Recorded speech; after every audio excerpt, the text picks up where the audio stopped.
سورہ کوثر کی پہلی آیت کی مختصر تفسیر گزشتہ جمعہ بیان کی جا چکی ہے۔ ایک کافر تھا عاص بن وائل، نبی کریم صلی اللہ علیہ وآلہ وسلم کے صاحبزادے حضرت ابراہیم رضی اللہ تعالیٰ عنہ کی وفات جب ہوئی، دشمن تھا تو اس نے خوشی منائی اور کہنے لگا کہ بیٹا فوت ہو گیا اور جب یہ دنیا سے چلے جائیں گے تو ان کا کوئی نام لینے والا بھی نہیں ہوگا، ان کا دین ختم ہو جائے گا، ان کی ساری تحریک دب جائے گی، ختم ہو جائے گی، اور ہمارا جو دین ہے، ہمارا مذہب ہے، یہ اونچا رہے گا اور ہماری ہی تذکرے ہوں گے، ہماری ہی باتیں ہوں گی، محمد صلی اللہ علیہ وآلہ وسلم کا نام لینے والا کوئی باقی نہیں رہے گا۔ اللہ تعالیٰ نے جواب میں یہ سورت نازل فرمائی اور آخری آیت میں اس کا جواب صراحتاً موجود ہے، لیکن تھوڑی سی مزید توجہ کہ گزشتہ جمعہ یہ عرض کیا گیا تھا کہ آپ علیہ الصلاۃ والسلام کو صحابہ میں جب موجود تھے، حضرت انس راوی ہیں رضی اللہ تعالیٰ عنہ، ایسے لگا نیند آئی، پھر بیدار ہوئے، سر اٹھایا تو آپ نے ارشاد فرمایا کہ اللہ پاک نے میرے اوپر ایک سورت نازل فرمائی اور آپ ہنسے، آپ خوش تھے، پھر بسم اللہ پڑھ کر یہ سورہ کوثر آپ نے سنا۔ پھر آپ نے صحابہ سے یہ بھی فرمایا، جانتے ہو کہ وہ کوثر کیا ہے جو اللہ نے مجھے دی ہے؟ نہرون، یہ ایک نہر ہے، جنت میں ہے، وعدنی ہے ربی عز وجل، اللہ عز وجل نے اس کا مجھ سے وعدہ فرما لیا ہے۔ حوض تارد علیہ امتی، فرمایا کہ ایک حوض اس کا میدان حشر میں ہوگا اور اس حوض میں پانی اسی نہر سے آئے گا۔ امام قرطبی رحمت اللہ علیہ نے اپنی تفسیر میں یہ بھی ارشاد فرمایا، اللہ اکبر کبیرہ، کہ بخاری کی حدیث پاک میں ہے کہ ماؤہ احلی من العسل، کہ پانی جو ہوگا حوض کوثر کا وہ شہد سے زیادہ میٹھا ہو۔ اب حضرات تو چونکہ اس وقت شہد وہ زیادہ تر ملاوٹ والا مل رہا ہے، شاید آپ ذہن میں یہ سوچیں کہ آج کل تو شہد وہ نہیں ہے، پتہ نہیں اس کا ذائقہ پتہ کیسا ہوگا، یہ ذہن سے نکال دیں، کیونکہ ملاوٹ والی چیزیں دنیا میں ہیں، آخرت میں ساری چیزیں اصلی ہیں، یہ وہاں کوئی ملاوٹ نہیں ہے، تو بڑا عمدہ اس کا ذائقہ احلی من العسل۔ اور ساتھ ہی فرمایا وَمَاؤُهُ أَبْيَضُ مِنَ الثَّلَجِ، فرمایا کہ پانی شہد سے زیادہ میٹھا ہوگا لیکن اس کا جو رنگ ہوگا وہ اتنا صاف ہوگا اور وہ سفید ہوگا، اس پانی کا رنگ وہ برف سے وہ زیادہ سفید رنگ کا پانی ہوگا۔ اللہ اکبر کبیرہ، پانی سفید ہوگا، شہد سے زیادہ میٹھا ہوگا، اور ایک مرتبہ جس نے حوض کوثر کا پانی پیا اس کو کبھی بھی بعد میں پیاس نہیں لگے گی، یہ اس کے فضائل۔ آپ حضرات کو یاد ہوگا کہ حدیث پاک کا ایک حصہ رہ گیا تھا، میں اسی کو پورا کرنا چاہتا ہوں۔ اللہ اکبر، امت آئے گی پانی پینے کے لیے، اب صحابہ سے بڑا متقی اور پرہیزگار تو کوئی نہیں ہے، صحابہ تو سارے جنتی ہیں، وہ تو پانی پیئیں گے، اب امت کے جو نیک لوگ ہیں وہ بھی پانی پیئیں گے لیکن ایمانداروں کو نصیب ہوگا، اور آپ کی امت میں گناہ گاروں کو بھی اس حوض کوثر کا پانی نصیب ہوگا انشاءاللہ۔ لیکن ایک گناہ ایسا ہے کہ جس کی وجہ سے روک دیا جائے گا، فرشتے کہیں گے سوکن سوکن، دور دور ہو جا، دور ہو جا، اس حوض کے قریب نہ، اور فرشتے اس کو ہانک رہے ہوں گے، حوض سے دور کر رہے ہوں گے۔ آپ علیہ الصلوۃ والسلام جب دیکھیں گے اللہ اکبر تو اس وقت حدیث میں الفاظ ہیں، فرمایا کہ آپ علیہ السلام اس وقت کہیں گے رب انہ من امتی، اے میرے پروردگار یہ شخص جو آ رہا ہے یہ میری امت میں داخل ہے،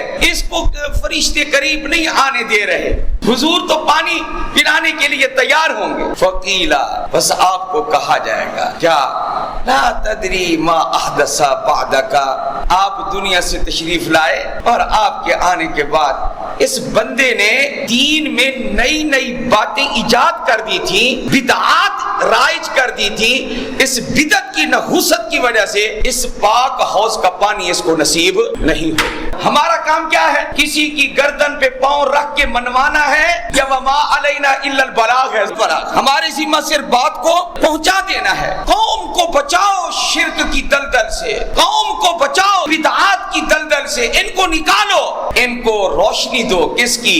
میرے رب کے توحید کی روشنی عطا۔ پاک نبی کی سنت کی روشنی ان کو سناؤ. یہ ہے ہمارا دین. توحید اور سنت یہ حیات مستعار ہے, مانگوی چیز, یہ ادھار ہے. آج تو اس جمعہ میں بیٹھے ہیں, ہم ابھی بیٹھے ہیں, کوئی پتہ ہے کہ اگلے جمعہ ہم میں سے کون ہوگا اور کون نہیں ہوگا, کس کو پھٹے پہ ڈال کے غسل دیا جا رہا ہو اور کس کو قبرستان لے جایا جا رہا ہو اور کس کی نماز جنازہ کا اعلان ہوگا, کسی کو کوئی پتہ ہے؟ لاکھوں کروڑوں روپے بھی دے کر آدمی ایک منٹ زائد لے نہیں سکتا.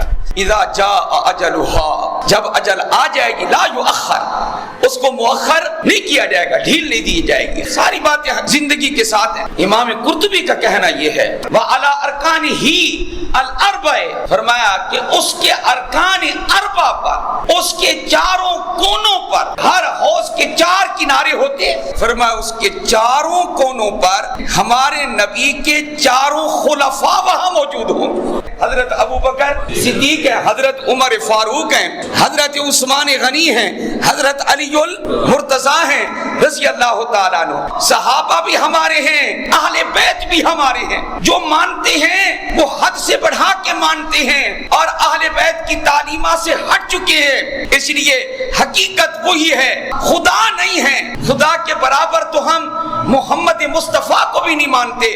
محمد مصطفیٰ کو ہم تمام مخلوقات میں سب سے اعلیٰ مانتے ہیں. ہم برابر خدا کے کسی کو بھی نہیں مانتے. کیوں؟ اس لیے کہ خود حضور بھی فرماتے ہیں کیا کہ کوئی بھی خدا کے برابر نہیں ہے. اب جاہلوں کے پیچھے چل کر اب ہم ایسا کام شروع کر دیں کہ اللہ کے ولیوں کو ولی ماننے کی بجائے کیا کہنا شروع کر دیں, یہ جناب متصرف الکون ہے, یہ کائنات میں تصرف کرنے والے ہیں. کیوں بھائی؟ کائنات میں جس کا تصرف ہے, کائنات میں جس کا ڈنکا بجتا ہے, کائنات میں جس کا آرڈر چلتا ہے, آسمان اور زمین جس کے امر کے محتاج ہیں, اس کو صرف خدا کہتے ہیں. تو بدعات سے بچنا چاہیے, ورنہ حدیث پاک آپ نے سن لی ہے. البتہ یہ لفظ کوثر فوعل کے وزن پر ہے, یہ مبالغے کے لیے استعمال ہوتا ہے. اور اس کا مصداق تو میں نے بیان کر دیا کہ اس سے مراد جنت کی نہر بھی ہے, اس سے مراد حوض کوثر بھی ہے, اس سے مراد اور کیا چیز ہے. ہم نے آپ کو خیر کثیر عطا فرمائی. کوثر کا مطلب کیا ہے؟ خیر کثیر. وہ خیر کثیر دنیا میں بھی ہے کہ اللہ نے ہمارے نبی علیہ السلام کو دنیا میں کیا عطا فرمائی. سب سے بڑی خیر ہمارے نبی علیہ السلام کو اللہ نے دین اسلام عطا فرمایا. سب سے اعلیٰ دین, سب سے عمدہ دین, دین اسلام اللہ نے عطا فرمایا. یہ دین اسلام خیر کثیر کے اندر شامل ہے. اور اسی خیر کثیر کے اندر, کوثر کے اندر, القرآن الکریم, قرآن مجید بھی اس خیر کثیر میں شامل ہے. یہ بھی کوثر کے مصداق میں شامل ہے. اور فرمایا نبی کریم صلی اللہ علیہ وآلہ وسلم کے دین کا ترقی کرنا, پوری دنیا پہ چھا جانا, یہ دین اسلام کی ترقی بھی یہ خیر کثیر میں شامل ہے. فتوحات کا ہونا اور آپ علیہ السلام کے صحابہ کا جہاد کرتے کرتے روم کو, فارس کو شکست دے دینا اور اسلام کا جھنڈا لہرا دینا. آپ بتائیے بیت المقدس کو حضرت عمر نے فتح کیا تھا یا نہیں کیا تھا؟ ذرا بتائیے. یہ بیت المقدس پہلے بھی ہمارا تھا اور انشاءاللہ پھر بھی مسلمانوں کا ہے, یہ قیامت تک کے لیے مسلمانوں کا ہے. یہ تو اس یہ خیر کثیر کے اندر یہ سب کچھ شامل ہے. اور علماء نے لکھا ہے کہ آخرت کے جتنے درجات ہیں وہ سارے درجات اس خیر کثیر کے اندر داخل ہیں. مقام محمود ہیں, اللہ آپ کو عطا فرمائیں گے. شفاعت کبریٰ اللہ تعالیٰ آپ کو عطا فرمائیں گے. تو یہ ساری چیزیں اس خیر کثیر میں داخل ہیں. بے شمار فضائل ہیں جو اللہ نے ہمارے نبی علیہ السلام کو عطا فرمائے. جب آپ کو اللہ نے نعمت دے دی, نہر کوثر, حوض کوثر, خیر کثیر, تو اس کے شکرانے میں کیا کرنا چاہیے؟ فرمایا 2 عمل. نمبر 1, سب سے اعلیٰ بدنی عبادت, سب سے افضل بدنی عبادت, عبادات بدنیہ میں سب سے اعلیٰ عبادت نماز. فصلی, بس آپ کیا پڑھیں؟ نماز پڑھیں. فصلی لربک, آپ اپنے رب کے لیے نماز پڑھیں. جو کرنا ہے آپ رب رب کے لیے کریں. جی آپ علیہ السلام تو اپنے رب کے لیے ہی کرتے تھے, آپ کی امت کو بھی سنوانا مقصود ہے. نماز وہی تمہاری قبول ہوگی جو صرف کس کی رضا کے لیے پڑھو گے, اللہ کی رضا کے لیے. اس میں علماء نے فرمایا 5 نمازیں داخل ہیں, کسی نماز کی تخصیص نہیں ہے. 5 نمازیں جس بندے کو مسلمان کو پڑھنے کی توفیق ہو جائے وہ بندہ سعادت مند ہے, جس کو 5 وقت کی نماز کے لیے اللہ اپنے گھر میں بلا لیتا ہے. بلاتا تو سب کو ہے کیونکہ اذان ہوتی ہے تو اللہ سب کو بلاتا ہے, لیکن آنے کی توفیق کسی کسی کو عطا کرتا ہے. یہ آواز تو پڑتی ہے نا کان میں, لیکن آنے کی توفیق کسی کسی کو ہوتی ہے. آپ ذرا ایک بات بتائیں کہ آپ اپنی بیٹھک کا دروازہ ہر ایک کے لیے کھول دیتے ہیں, تو بھی آ جا, تو بھی بیٹھ جا, تو بھی بیٹھ جا, تو بھی. بعض لوگوں کو آپ ٹرخانی دیتے ہیں کیا باہر کھڑے کھڑے, اچھا جی السلام علیکم وعلیکم السلام, ٹھیک ہے جی مجھے کام ہے جی, حالانکہ کام آپ کو ہوتا نہیں ہے. آپ اس جان چھڑانے کے لیے ہاتھ ملا کے چل گئے ایک طرف, نہ اس کو بٹھاتے ہیں, نہ بیٹھا کھولتے ہیں, نہ پانی پوچھتے ہیں, کہتے بس جان چھوٹے, بس یہ آیا ہے 1 منٹ کی بات اور یہ چلا جائے. آپ ہر ایک کے لیے تو اپنا دروازہ نہیں کھولتے. تو میرا رب بڑا غیرت مند ہے, وہ ہر ایک کو آنے کی کیسی توفیق دے گا؟ وہ تو اسی توفیق دے گا جس سے اس کو محبت ہے. اگر آپ کو آپ کا دوست ملنے آ جائے اور آپ جس سے محبت کرتے ہیں وہ ملنے آ جائے تو وہ کہے بھی صحیح کیا کہ مجھے جلدی ہے, پھر بھی آپ کہیں گے نہیں نہیں نہیں, کھانے پینے کے بغیر آپ کو جانے نہیں دیں گے, آپ اس کو بٹھائیں گے کیونکہ آپ کو محبت ہے. تو آپ اپنے گھر میں اور اپنی بیٹھک میں اس کو آپ بٹھاتے ہیں, خاطر تواضع کرتے ہیں جس سے آپ کو محبت ہے. تو آپ لوگ جو مسجد میں آئے ہوئے ہیں تو رب کا شکر کیوں نہیں ادا کرتے کہ اللہ نے محبت سے ہمیں بلایا اور پھر آنے کی بھی توفیق عطا فرما دی. اور عبادات مالیہ میں سے اللہ تعالیٰ نے قرآن کریم میں اکثر آپ پڑھے, اللہ نے نماز کے ساتھ جیسی عبادت مالیہ کا ذکر کیا ہے وہ زکات ہے. کیسے فرمایا وَأَقِيمُوا الصَّلَاةَ وَآتُوا الزَّكَاةَ, کیا قائم کرو اور کیا ادا کرو؟ زکات. نماز کیا چیز ہے؟ عبادت بدنیہ ہے, اور زکات کیا ہے؟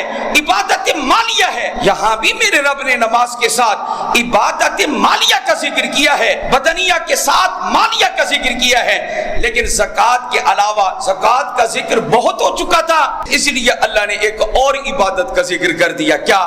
فَصَلِّ لِرَبِّكَ, بس آپ اپنے رب کے لیے کیا پڑھیں؟ نماز, اور وَانْحَرْ, اور آپ قربانی کریں. تو اس سے یہ معلوم ہوا جیسے میرے رب کو زکات دینا پسند ہے, اسی طرح قربانی ادا کرنا بھی پسند ہے, قربانی کا عمل بھی پسند. مری جاتے ہیں, کاغان ناران جاتے ہیں, لاکھوں روپے خرچ کرتے ہیں, قربانی آئے, حالات ٹھیک نہیں. اس سال ہم قربانی نہیں کر رہے, حالات اچھے نہیں ہیں. حالات تو اچھے ہیں, آپ کی طبیعت اچھی نہیں ہے, آپ کی نیت درست نہیں ہے. اگر نیت درست ہوتی تو یہ قربانی کرنا آپ کے لیے کوئی مشکل نہ ہوتا. قربانی کی قدر پوچھو تو حضرت ابراہیم علیہ السلام سے پوچھو. صدقے اور قربان جائیے ان کے جذبے پر. اکلوتا بیٹا تھا, دوسرا تو پیدا ہی نہیں ہوا تھا ابھی اسحاق علیہ السلام, اکلوتا بیٹا. اور رب نے کہا 13 سال کی عمر کا ہوا, دوڑنے لگا, بھاگنے لگا, باپ بوڑھا ہے, خوش ہو رہے تھے میرا بچہ اب ماشاءاللہ بڑا ہو رہا ہے. محبت اور قلب کا میلان جب بڑھا تو میرے رب نے امتحان میں ڈال, ابراہیم اس کو قربان کر. 3 راتیں مسلسل خواب دیکھتے رہے, مینا میں لے کر پہنچ گئے, شیطان نے درمیان میں رکاوٹیں ڈالی. خواب تھا, وہ ایسے خیال تھا, نہ قربان کر, تیرا ایک ہی تو بیٹا ہے, بڑھاپے میں ملا تجھے. کئی باتیں دل میں ڈالنے لگا. کون؟ شیطان.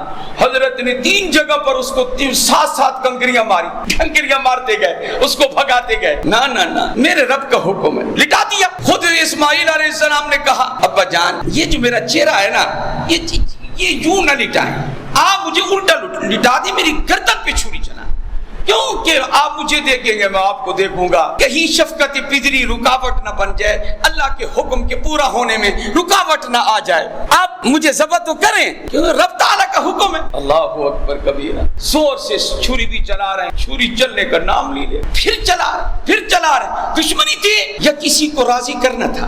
اللہ کو راضی. حالانکہ دعائیں مانگ کے لیا تھا. ہمارے ہاں تو یہ چلتا ہے کہ اولاد صرف دینے والا, یہ تعویذوں سے دوائیوں سے یہ کام شام نہیں چلتے ہوتے بھائی. جب تک کس کا فیصلہ نہ ہو, تم کہو پیر دیتا ہے, میں کہوں گا تم جھوٹ بولتے ہو, میں کہوں گا کیا پیر کچھ نہیں کر سکتا، جو کرتا ہے میرا رب کرتا ہے، یہ میرا عقیدہ ہے۔ پیر کی دعا بھی قبول ہو جائے تو دعا کرتا کون قبول ہے ذرا بتاؤ تو صحیح؟ وہ اگر رد کر دے تو پیر صاحب کچھ کر سکتا ہے؟ ہم فلاں دربار پہ گئے تھے، مانگا تھا پتر مل گیا تھا، ایسے ہوتا ہے، ایسے کہا جاتا ہے۔ ہاں جی، پوری دنیا کے لوگ مل جائیں کسی کو کوئی اولاد نہیں دے سکتے، میرا رب جب تک نہ چاہے۔ یہ اولاد کے خزانے اللہ کے پاس، تو مانگا دعاؤں سے تھا لیکن قربان کر دیا، قربان کر رہے ہیں، چھری چلا رہے ہیں۔ بس اتنے میں پھر اللہ نے کہا جبریل علیہ السلام بس امتحان ہو گیا، جلدی جلدی جاؤ مینڈھا لے کے۔ جنت سے مینڈھا رب نے بھیجا، جبریل علیہ السلام اوپر سے مینڈھا لے کے آئے اور کہنے لگے اللہ اکبر۔ تو کیا دیکھا کہ آواز کہاں سے آ گئی؟ جب ادھر دیکھا تو کیا دیکھا؟ جبریل آئے ہوئے، مینڈھا لے کے آئے ہوئے۔ اللہ نے کہا قد صدقت الرؤیا، خواب سچ کر دکھایا آپ نے، امتحان پورا ہو گیا۔ وفدیناہ بذبح عظیم، یہ مینڈھا ہے، یہ قبول فرمائیں، اس کو ذبح کر دیں، قربانی قبول ہو گئی۔ یہ مری جانے والے، کاخان ناران جانے والے، سیر سپاٹے کرنے والے، جب قربانی کا وقت آتا ہے حالات ٹھیک نہیں ہے، تمہارے اندر پیٹ میں خرابی ہے، جو قربانی نہیں کرتے، کس کے لیے؟ رب تعالیٰ کے لیے۔ کیا حکم ہے؟ فصلی لربک، تو نماز پڑھ اپنے رب کے لیے اور قربانی کر۔ کوئی سال ایسا نہیں کہ آپ علیہ السلام نے قربانی چھوڑی ہو۔ اقام بالمدینہ، مدینہ منورہ میں رہے 10 سنین، 10 سال یضحی، ہر سال نبی علیہ السلام قربانی کرتے رہے۔ اور جس سال حج پر تشریف لے گئے، سبحان اللہ، حضور کا حج بھی بے مثال تھا، صحابہ کا لشکر تھا، جدھر سے صحابہ سنتے حضور حج پہ جا رہے ہیں، اپنے اپنے قبائل سے قافلوں کی شکل میں حضور کے قافلے سے مل جاتے۔ صحابہ صحابیات اپنے خامدوں کو کہہ رہی ہیں کیا یہ سواری کا بندوبست کرو، ہم نے بھی حضور کے ساتھ حج کرنا ہے۔ 1,24,000 کی تعداد صحابہ کی، جنہوں نے ہمارے نبی کے ساتھ کیا کیا ہے؟ حج کی۔ اللہ اکبر کبیر۔ حضور صلی اللہ علیہ وآلہ وسلم نے 2 گائے اپنی بیویوں کی طرف سے، ہماری ماؤں کی طرف سے قربان فرمائے، لیکن اپنے لیے حالانکہ ایک مینڈا بھی کافی تھا، ایک بکرا بھی کافی تھا، لیکن حضور نے جو اپنی طرف سے قربانی کی، کیا کمال ہے۔ بخاری پڑھیں، ابو داؤد شریف پڑھیں، حضور نے کتنے جانور اپنی طرف سے، اکیلے اپنی طرف سے قربان کیا۔ قربانی سے کتنی محبت، 100 اونٹ حضور نے قربان فرمائے، 100 اونٹ۔ یہ کہتا ہے حالات ٹھیک نہیں ہیں، یہ کہتا ہے سارا سال اس کے حالات ٹھیک ہوتے ہیں، قربانی پہ موقع پر اس کے حالات ڈاواڈول ہو جاتے۔ فصلی لربک وانحر۔ اور وہ جو ایک کافر تھا آس بن وائل، وہ کہتا تھا محمد کا بیٹا دنیا سے چلا گیا صلی اللہ علیہ وآلہ وسلم، محمد بھی دنیا سے جائیں گے تو آپ کا نام لینے والا کوئی نہیں ہوگا۔ میرے رب نے جواب دیا آپ نماز پڑھتے رہیں، آپ قربانی کرتے رہیں، اللہ کے احکام پر عمل کرتے جائیں۔ ان شانئک ھو الابتر، بے شک آپ کا دشمن ہی بے نام و نشان ہونے والا۔ یہ یاد رکھیں، کبھی حضور کے دشمن کو شہرت نہیں ملی، آگے نسل بھی نہیں چلی۔ ابو جہل حضور کا دشمن تھا، کہاں ہے اس کی اولاد؟ کہیں نظر آئی ہے؟ کوئی بندہ آپ نے دیکھا جو کہہ رہا ہو کیا کہ خوشی سے کہہ رہا ہو کہ جی ابو جہل کا بیٹا ہوں؟ کبھی دیکھا؟ ابو لہب کا بیٹا ہوں؟ کبھی دیکھا؟ آس کا بیٹا ہوں؟ کبھی دیکھا؟ عقبہ کا بیٹا ہوں؟ کبھی دیکھا؟ کعب بن اشرف یہودی کا بیٹا ہوں؟ کائنات میں حضور صلی اللہ علیہ وآلہ وسلم کے دشمنوں کی آگے نسل تمہیں نظر نہیں آئے گی۔ لیکن قربان جائیں، حضور کا نام مٹ گیا یا ہر مسجد میں اللہ کے نام کے ساتھ اذان میں ہمارے نبی کا نام بھی بلند ہوتا ہے؟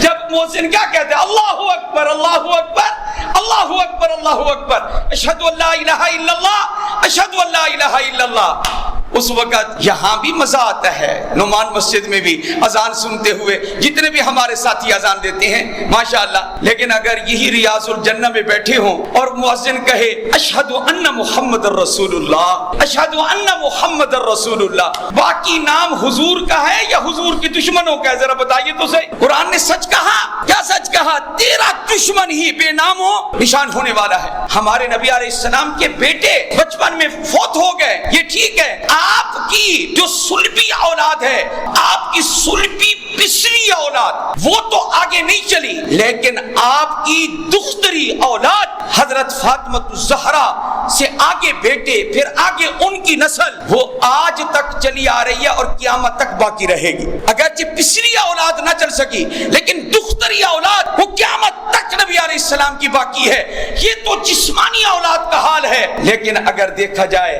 کہ آپ علیہ السلام کی روحانی اولاد کا حال کیا ہے، تو میں بھی کہتا ہوں کیا کہ میں محمد کا روحانی بیٹا ہوں، آپ بھی کہیں گے میں محمد کا روحانی بیٹا ہوں، تو جتنے کائنات میں مومن آ چکے موجود ہیں قیامت تک آتے رہیں گے، وہ سب محمد کی روحانی اولاد ہے صلی اللہ۔ حضور کا نام کبھی ختم ہونے والا کس کا نام ختم ہوگا ذرا بتائیے؟ حضور کے دشمن کا نام بے نام و نشان ہونے والا ہے۔ اس لیے آپ دیکھیں جو بھی حضور کی گستاخی کرتا ہے اس کو اس دنیا میں بھی کبھی عزت، مرزا غلام محمد قادیانی ہے، جب بھی ہم اس کا نام لیتے ہیں دل بھی نہیں کرتا کہ ہم اس کا نام لیں، کیوں؟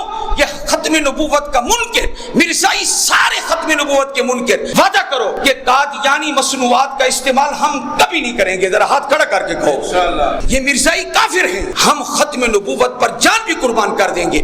یاد رکھو ما کان محمد ابا احد من رجالکم ولکن رسول اللہ وخاتم النبیین وکان اللہ بکل شیء علیما۔ شیزان پیتے رہتے ہو اور کہتے ہو کہ کچھ نہیں ہوتا، یہ مولوی سختی کرتے ہیں ہم سختی، غیرت ایمانی کہا جاتی ہے تمہارے منہ کے ذائقے ختم نہیں ہوتے، کبھی مرزائیوں کا اچار کھا رہے ہو، کبھی ان کا جیم کھا رہے ہو، کبھی ان کی بوتلیں پی رہے ہو، کوئی عقل نہیں ہے، کوئی سمجھ نہیں ہے تمہیں۔ وہ اسلام کے دشمن ہیں، وہ ہمارے نبی کے دشمن ہیں۔ بتائیے سورہ کوثر کیا کہتی ہے؟ کس کا نام باقی رہے گا اور کون بے نشان ہو، بے نام و نشان ہوگا؟ ذرا بتائیے۔ حضور کا نام صلی اللہ اور حضور کے دشمن کا نام ختم ہو جائے گا، مٹ جائے گا۔ مرزائی لعین ہیں، مرزائی کافر ہیں، قرآن کی روح سے، حدیث کی روح سے یہ ان کے کافر ہونے میں ہمیں کوئی شک شبہ نہیں ہے۔ ہاں جی، اس لیے یاد رکھنا بڑی قربانیاں دی ہیں مسلمانوں نے ختم نبوت کے لیے۔ خدا را ان کی مصنوعات سے بچو۔ اگر تم لوگ اسرائیلی مصنوعات استعمال نہ کرتے، تمہارے چسکے، تمہاری ہوٹلنگ اور تمہارے کھانے شرم نہ آئی؟ تمہارا ایمان کہاں جاتا ہے؟ تمہارا مرزائیوں کو تم نفع پہنچاتے ہو، یہودیوں کا نفع پہنچاتے ہو۔ تمہیں پتہ نہیں ہے کیا سبز گنبد والے کا سامنا ہوگا قیامت کے دن، محمد مصطفیٰ کا، احمد مجھ صلی اللہ۔ میں دعا کرتا ہوں آپ نے وعدہ کیا، پھر وعدہ کریں کہ ہم مرزائیوں کی مصنوعات کبھی استعمال نہیں کریں گے۔ آپ وعدہ کریں مجھ سے کبھی نہیں کریں گے انشاءاللہ۔ اور ختم نبوت پر انشاءاللہ ہم ڈٹے ہوئے ہیں اور اس عقیدے پر قائم ہیں۔ کیوں؟